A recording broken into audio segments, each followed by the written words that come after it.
Okay, imagine this. You're trying to start your day right, but it's not just, your Wi-Fi acting up. You go to check social media, nothing. Dead. You try to open up your work tools, Slack, email, gone. And then you think, okay, what's going on? Let me check the news or maybe a government site, and those are down too. Key financial sites, airline booking systems, it feels like the whole digital world just stopped, frozen. Yeah, that scenario. That's not hypothetical. That was pretty much the reality during the catastrophic AWS collapse Monday, October 20th, 2025. It wasn't just an outage. It was like a digital heart attack for the whole globe. And it really, really starkly showed how dangerously centralized our internet has become. Critical stuff just stopped working for hours. And that exposure, that fragility, that's exactly what we're digging into today. This is our mission for this deep dive. We're going through the source material to understand, okay, what technically went wrong? How bad was the disruption really? What was the scale? And maybe most importantly, what does this whole mess tell us about these single points of failure that, well, pretty much run the modern world? And we have to remember the context here. This wasn't just some random Monday. October 2025 was already a really tense month for digital security. Yeah, the sources point this out clearly. We'd already been dealing with that magic packet rootkit hitting Linux servers. Then there was that big AMD chip flaw vulnerability that came out, and those super sneaky AI-generated phishing attacks were getting, really hard to spot. So this AWS collapse landed right in the middle of all that digital chaos. Makes it even more alarming, doesn't it? It really does. Okay, let's unpack this then. Where did it actually start? Ground zero for this digital earthquake. Right after 3 a.m. Eastern Time, Monday morning. And the location is key, absolutely key. It was the U.S. East 1 region that's in Northern Virginia. Now, this isn't just any data center. The sources describe it as like one of the biggest, most critical internet hubs on the planet. It's often the main hub for other AWS regions too.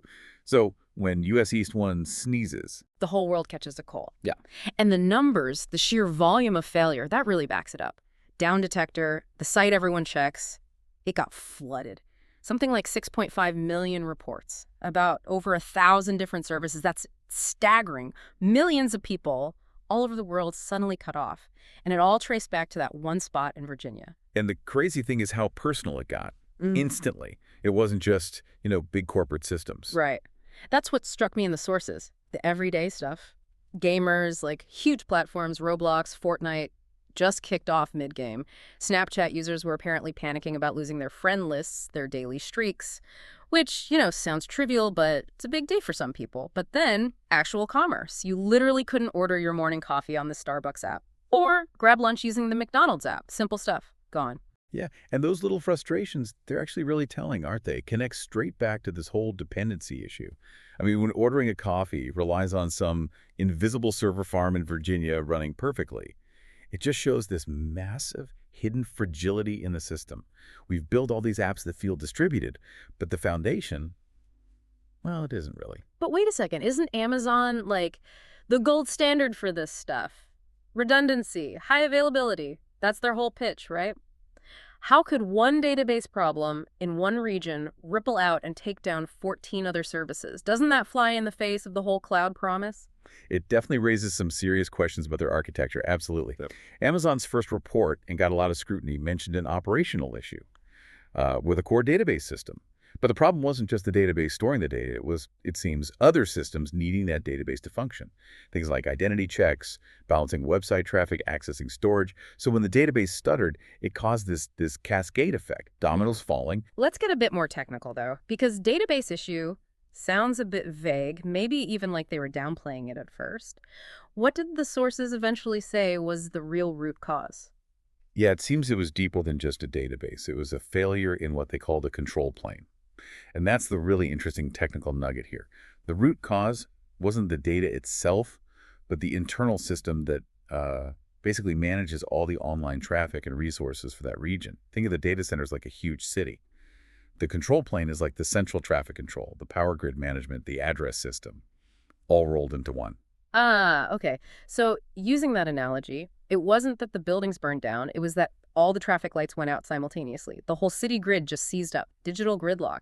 Exactly. That's a great way to put it. Digital gridlock. And the failure was apparently so deep, so tangled, that even their usual safety mechanisms, the things meant to contain faults, couldn't stop it spreading. There was that weird moment of hope, remember. Around 6:35 a.m., AWS said the database issue was fully mitigated. Brief relief, right? But nope, the damage to that control plane was still there. By 10:14 a.m., they had to admit there were still significant errors across the whole center. It just overwhelmed their recovery systems. And the irony here is just, well, it's kind of perfect, isn't it? In a terrible way. The failure was so bad, so total, it knocked out Amazon's own customer support system. So imagine you're running a massive business, you're bleeding money because you're offline, and you can't even contact AWS to find out what's going on or get help. You couldn't even open a support ticket. Talk about a self-inflicted wound. It really underlines that redundancy isn't just about having backup servers. It's also about making sure your emergency communication lines are completely separate, physically and logically, from the thing that might fail. Okay, but this wasn't just about gamers or ordering coffee. This is where it gets really serious. Because the disruption went way beyond convenience apps. It hit the absolute core infrastructure we rely Oh on. yeah, essential commerce took a huge hit. Transportation was affected almost immediately. Yeah. United Airlines, Delta, they reported serious flight delays. Why? Because their booking systems, their logistics software, Yeah. a lot of that relies on AWS components. They went wobbly. And finance, too. If you needed to trade stocks or move crypto, good luck. Coinbase, the big crypto exchange. Robinhood, the trading app. Venmo for payments. All of them reporting major problems at the same time. When that digital backbone breaks, money just stops flowing. But maybe the most sobering part, the impact on actual civic life, government services. This thing actually hampered government functions. The U.S. Medicare website, it became inaccessible for lots of people trying to sign up for health insurance, they check their status. And not just in the US. The sources mentioned the UK government's tax and customs website also had problems, unavailable for some users. Which makes you ask a pretty fundamental question, doesn't it? Why are critical government services serving millions, running on the same commercial cloud infrastructure as Fortnite and Snapchat? Is that resilient? It raises huge questions about national digital sovereignty for sure. And that fragility even hit the flow of information itself. Media organizations, even competitors found themselves in the same boat. Disney, the New York Times, the Wall Street Journal, all impacted. The Associated Press, the AP Newswire, basically foundational news, they had to switch to a totally separate backup system just to get breaking news out.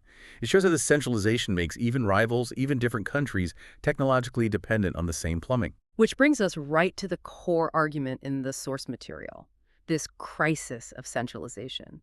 The real vulnerability isn't just that tech can glitch.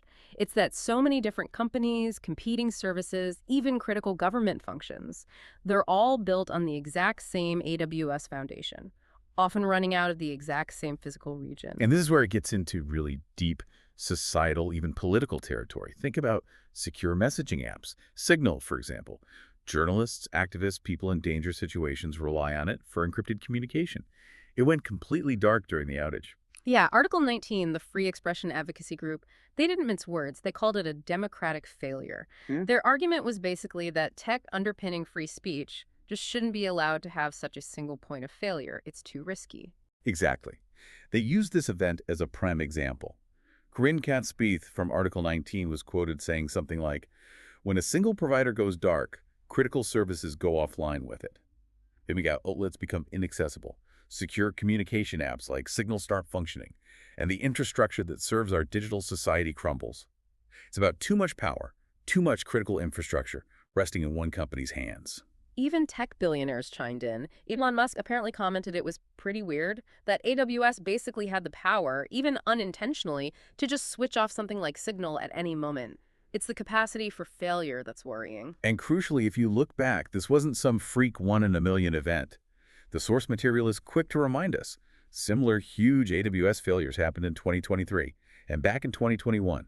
That isn't just bad luck. It points to a recurring pattern, a systemic fragility in this infrastructure the whole world now leans on. Wow. So, okay, if the biggest player, the supposed best practice example, can have its core systems fail like this, just because of an internal traffic management glitch, what does that mean for the rest of us? For our own organizations, our own security? Well, it forces a complete rethink of risk management, doesn't it? And a focus on what you can control locally, that massive global chaos caused by one bad setting in a control plane. It just magnifies the risk of, say, one misconfigured setting in your company's Microsoft 365 or your Google Workspace.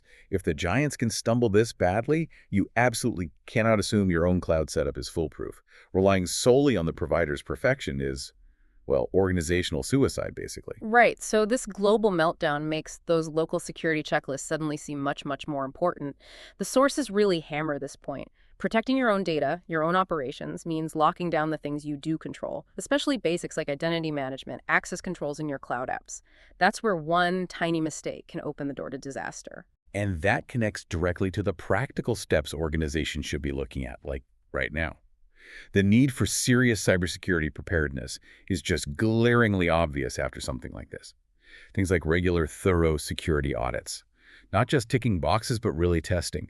Mandatory cybersecurity awareness training, using real-world examples like this AWS outage. And having an emergency security response plan that isn't just a document on a shelf, but something you actually practice. You simply can't outsource your resilience when the internet's backbone itself proves this vulnerable. And that preparedness, it seems, needs to go beyond just the corporate network. You mentioned Signal, the democratic failure argument. It highlights that we need to protect the endpoints, too, the individual users. If the big systems collapse, security becomes hyperlocal. It's about the device in your hand, the knowledge in your head. So getting basic digital safety knowledge out there to everyone, from big companies down to, kids using tablets, becomes critical. Yeah. In the end, the services did slowly come back online that Monday. Eventually. But the whole incident sent this incredibly loud, incredibly clear message of this invisible infrastructure holding up our digital lives. It's not just complex, it's disturbingly fragile. It doesn't always take some super sophisticated cyber attack to bring things crashing down. Sometimes it's just an internal system failing. A really sobering thought. Essential to grasp, though. So the question for all of us really is this. If the system managing global digital traffic can break because of one internal glitch in one place, what responsibility do we have as users, as consumers, as professionals running businesses to push for change? To demand actual decentralization, to demand truly independent, robust backups from the services we depend on. We need to be asking harder questions about transparency, about accountability for these critical infrastructure choices. Because, the next time that single point of failure goes dark, the consequences could be even worse. They could genuinely shape global events. A really critical thought for you to take away as you think about your own reliance on these systems. That was our deep dive into the AWS collapse, centralization, and digital fragility. Until next time, keep asking those questions.